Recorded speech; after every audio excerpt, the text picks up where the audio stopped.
Salut, bienvenue sur ma chaîne, bienvenue sur la chaîne Welcome to Canada What Next. Je m'appelle Marie-Agnès et je suis très heureuse de vous retrouver cet après-midi sur ma chaîne et je souhaite la bienvenue à tous les nouveaux abonnés, ceux qui se retrouvent peut-être par l'effet du hasard sur cette chaîne. Eh bien, bienvenue.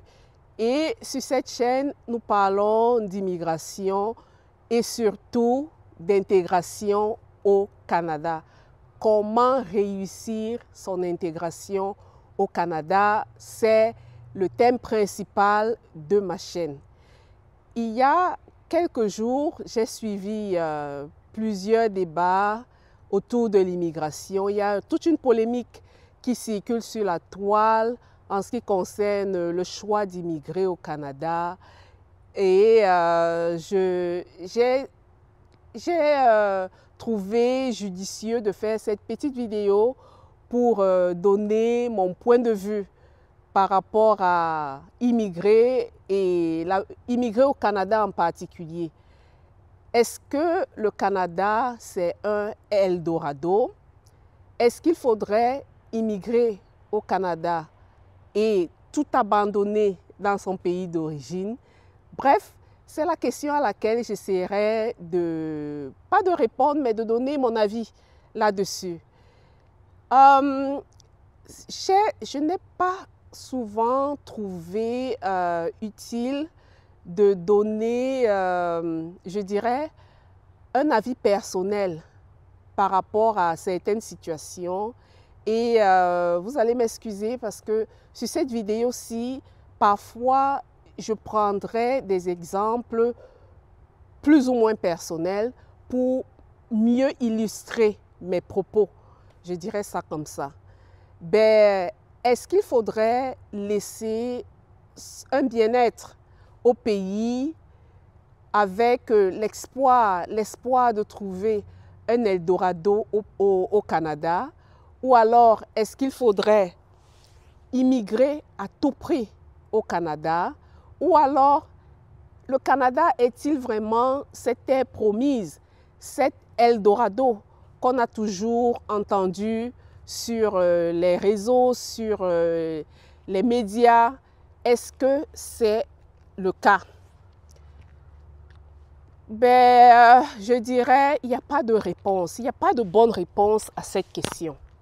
Il n'y a pas de bonne réponse à cette question, tout simplement parce que le choix d'immigrer, c'est toujours un choix personnel. Lorsqu'une personne fait le choix ou bien prend la décision d'immigrer de manière générale, que ce soit ici au Canada, que ce soit en Europe ou que ce soit sur un autre continent, je pense pour ma part que cette décision devrait être suffisamment mûrie avant qu'on ne saute et qu'on ne fasse le pas.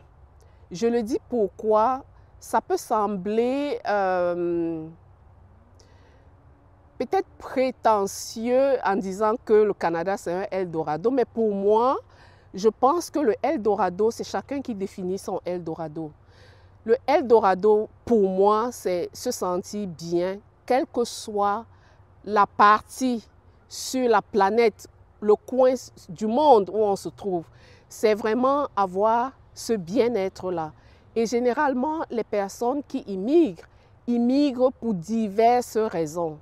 Pour diverses raisons. Lorsque vous posez la question aux personnes qui ont immigré ici au Canada, elles vous diront que j'ai immigré pour mes enfants parce que j'avais une belle carrière au Cameroun ou bien dans un pays africain ou chez moi, quel que soit l'endroit où la personne vient. Donc j'avais une belle carrière, mais je voulais donner une chance à mes enfants. Par exemple, ça ce sont les raisons qui reviennent très souvent. Vous allez voir des personnes qui vont vous dire, pour moi, professionnellement, j'ai voulu atteindre d'autres objectifs. Par exemple, des possibilités que je n'avais pas avant d'immigrer au Canada. Vous allez voir certaines personnes qui immigrent pour des raisons politiques. parce qu'elles ne pouvaient plus rester là où elles étaient.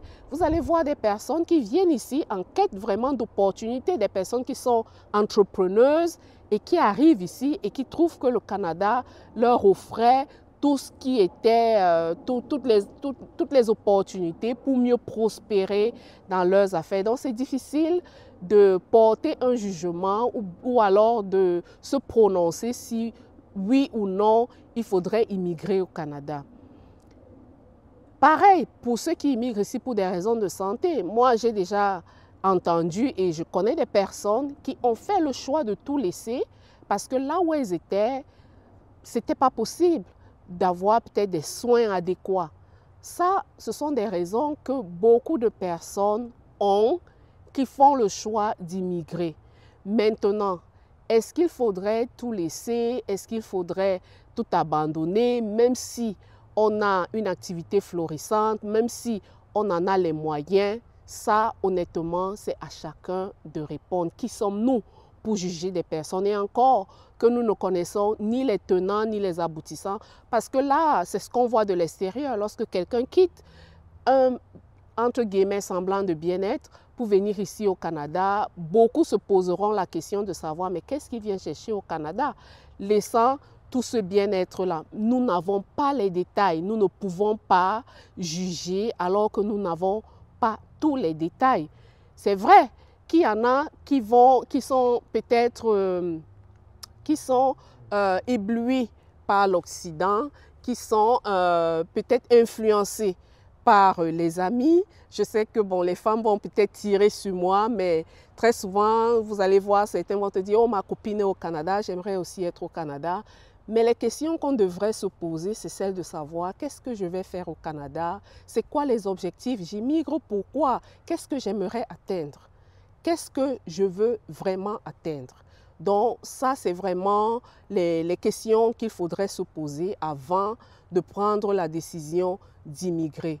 Maintenant, en ce qui concerne le Canada, j'estime que parler du Canada lorsqu'on ne vit pas au Canada, ce serait une erreur parce qu'on ne peut pas généraliser et se dire que voilà, au Canada, tout le monde porte la neige, tout le monde travaille dans des supermarchés ou les gens... Non, franchement, sur ce point-là, je ne suis pas d'accord parce que ça fait plus de 10 ans que je vis en Alberta et pour certains, c'était vraiment...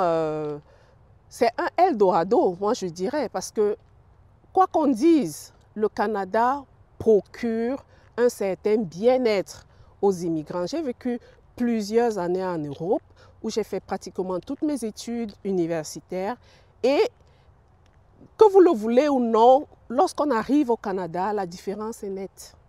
Déjà, lorsqu'on arrive à l'aéroport, la première fois, le tout premier jour où moi j'ai mis les pieds au Canada, j'étais surprise par l'accueil. Lorsque vous arrivez à l'aéroport, on vous dit bienvenue au Canada, vous sursautez parce que ce sont des choses que vous n'avez jamais vécues, vous n'avez jamais vu un si pareil accueil, même dans votre pays d'origine. Et pour les enfants sont bien intégrés, les enfants se sentent complètement, ils se sentent à part entière parce qu'ailleurs, vous aurez peut-être la nationalité française, vous aurez la nationalité allemande, mais tous les jours, on vous rappellera que vous n'êtes pas chez vous.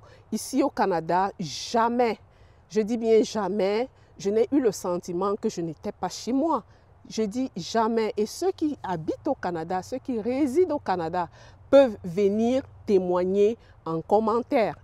Et encore, lorsqu'on parle d'intégration sur le plan professionnel, maintenant, qu'on soit au Canada, qu'on soit en Europe, qu'on soit en Afrique, c'est un challenge. Ça reste et ça demeure un challenge. Dépendamment du marché du travail, dépendamment de la période à laquelle vous arrivez et les moyens que vous vous donnez, parce que ça c'est très important. Oui, on dit que voilà, je n'arrive pas à m'intégrer, oui, j'ai échoué, ou oui, je me retrouve avec peut-être un doctorat, avec peut-être un master en train de travailler dans un supermarché. Est-ce que j'ai fait mes devoirs avant d'immigrer au Canada? Est-ce que je savais que lorsque je serai au Canada, il va falloir que je reparte à l'école pour faire mes équivalences ou bien pour me conformer au système Canadiens? Donc, ce sont les questions auxquelles il faudrait se poser parce que pour beaucoup, c'est une surprise. Lorsqu'on arrive ici, c'est la douche froide. On ne sait pas, on se dit, voilà, j'ai un doctorat ou bien j'ai une maîtrise directement, j'aurai un boulot quelque part. Non, ce n'est pas comme ça que ça fonctionne. Et je crois qu'on devrait s'informer. On devrait se renseigner avant de prendre une décision aussi importante. C'est leur système, c'est comme ça que ça fonctionne ici, on n'y peut rien. Donc si on aimerait s'intégrer, on devrait, pour moi, je pense qu'on devrait prendre en compte tous ces facteurs-là lorsque on fait le choix d'immigrer au Canada. Et côté salaire, on a parlé des personnes qui conduisent des taxis, des personnes qui ramassent la neige. C'est vrai que parfois, lorsqu'on arrive, on est parfois confronté à des difficultés. On n'arrive pas dès le premier jour à trouver un boulot dans son domaine, le domaine dans lequel on a étudié. Mais si on sait où on va, parce qu'il y a une autre chose que j'aimerais souligner, c'est que nulle part ailleurs qu'en Amérique du Nord, on vous dira que vous seul, vous êtes la limite. Ici, on dit le ciel est la limite. Donc, si vous avez une ambition et que vous voulez arriver là où vous voulez, donnez-vous les moyens et votre seule limite, c'est vous-même en réalité. Est-ce que si on aimerait être ingénieur ou bien travailler comme ingénieur, est-ce qu'on se donne les moyens? Est-ce qu'on se dit, voilà, au Canada, voilà ce que ça me prend pour rentrer dans l'ordre des ingénieurs, pour rentrer dans l'ordre des chimistes, pour être médecin? Est-ce que je suis conscient des efforts que je devrais fournir pour parvenir à mes fins? Puisque c'est ça le système ici. Est-ce qu'on a pris tous ces paramètres en compte? Est-ce qu'on les a pris en compte?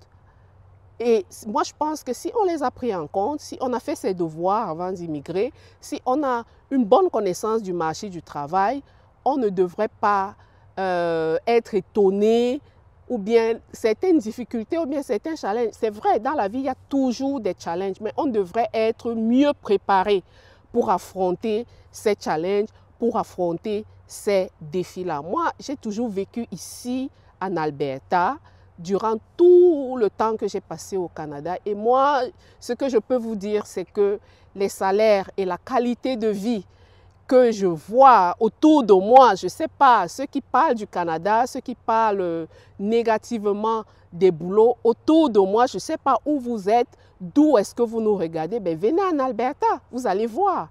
Parce que si quelqu'un a un boulot au Cameroun et qu'il est, je dirais, soudeur, parce que chez nous, on a cette tendance à simplifier, à dénigrer certains boulots.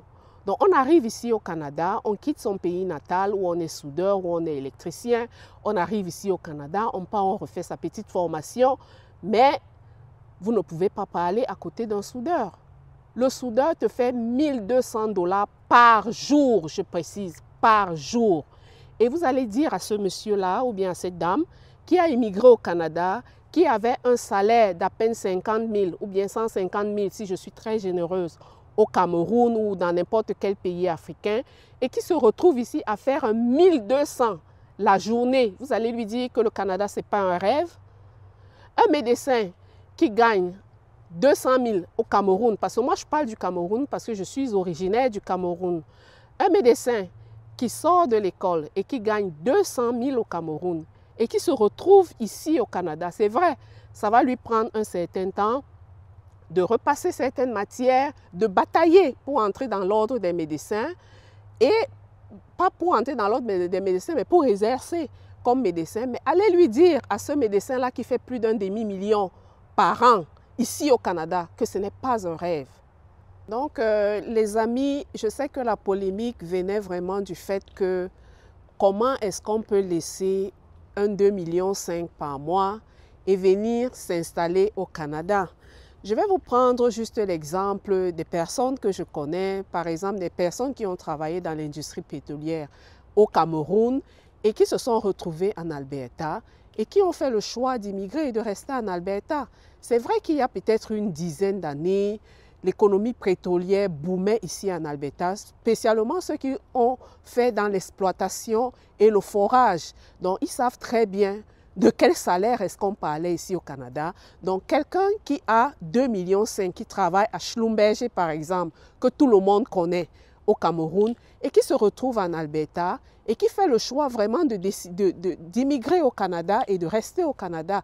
À cette époque-là, pour lui, franchement, c'était tout bénef d'immigrer au Canada. Pourquoi? Parce que le salaire qu'il faisait ici au Canada, c'était 3 fois le salaire qu'il faisait au Cameroun.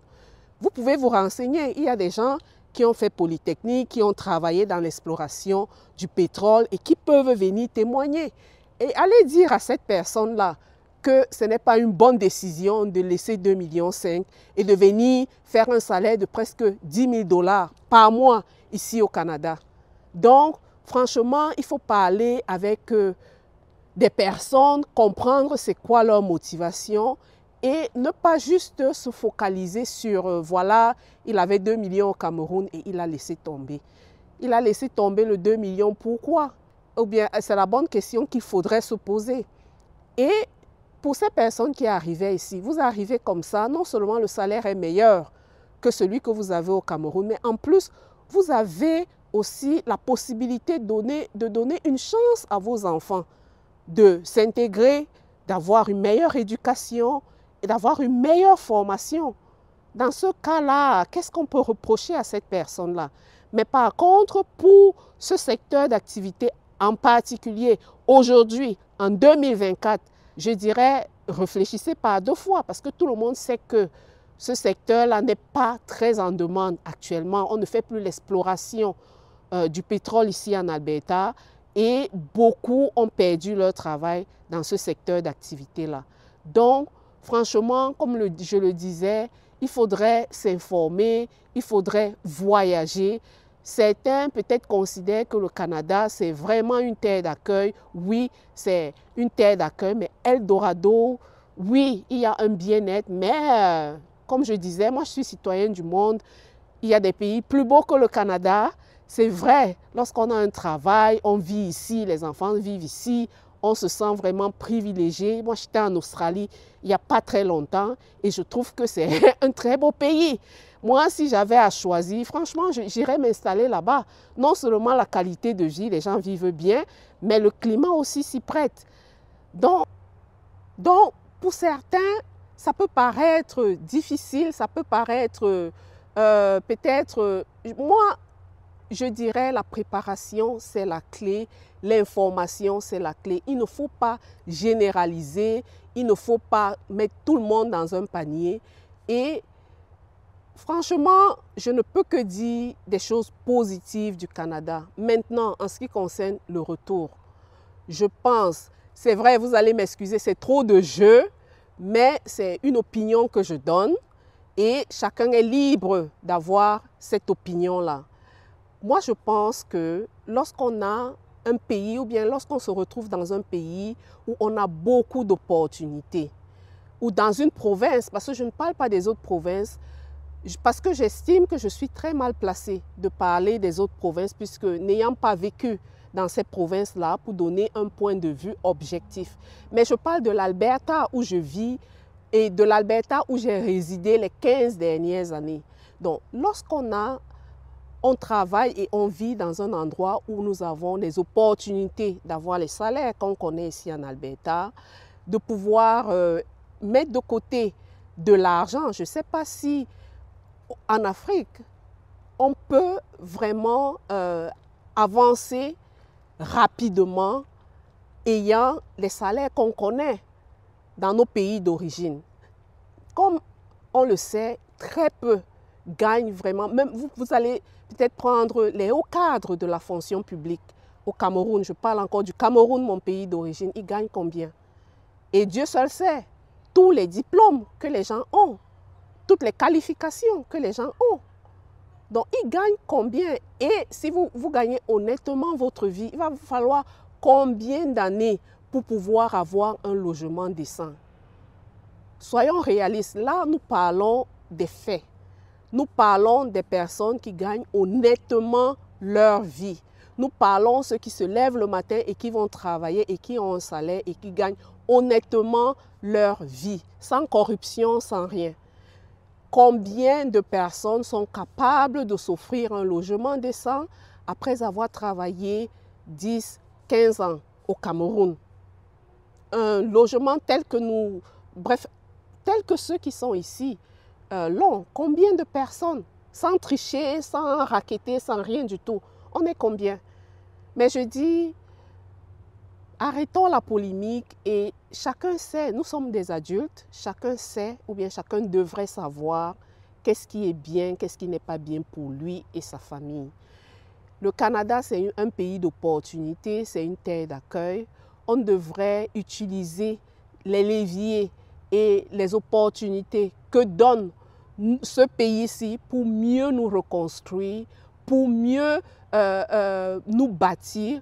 Et pour ceux qui ont pour projet de rentrer au pays, pourquoi pas, de mieux se préparer pour enfin aider et investir au Cameroun et s'installer en Afrique, quel que soit le pays. Et encore que lorsqu'on dit rentrer ou bien partir du Canada ou bien investir au pays, encore que l'investissement, on peut investir n'importe où. Pour ma part, encore une fois, franchement, l'Eldorado, c'est n'importe où sur la planète. Je suis citoyenne du monde, je ne me limite pas à un seul endroit. Là où je me sens bien, là où je suis intégrée, là où je suis intégrée professionnellement, socialement, c'est cet endroit-là qui est mon Eldorado. Parce que si on rentre en Afrique, c'est vrai, nous avons le devoir de construire cette Afrique-là, mais nous aimerons nous sentir intégrés, nous aimerons nous sentir impliqués. Chacun a sa part de responsabilité. Franchement, c'est à chacun de définir où est-ce qu'il aimerait vivre, honnêtement. C'est à chacun de voir qu'est-ce qui est bien pour lui, qu'est-ce qui est bien pour la famille, et faites vos choix en connaissance de cause. J'espère que ma vidéo vous a plu et que lorsque vous faites la décision, vous prenez la décision d'immigrer, vous le faites en connaissance de cause et que vous avez surtout fait vos devoirs et vous savez exactement ce que vous voulez faire et où vous voulez immigrer. Eh bien, les amis, dites-moi ce que vous pensez en commentaire et je serai vraiment très ravie de vous lire et de savoir ce que vous pensez sur ce sujet-là. Devrait-on considérer le Canada comme un Eldorado ou alors devrait-on rentrer en Afrique? Bye!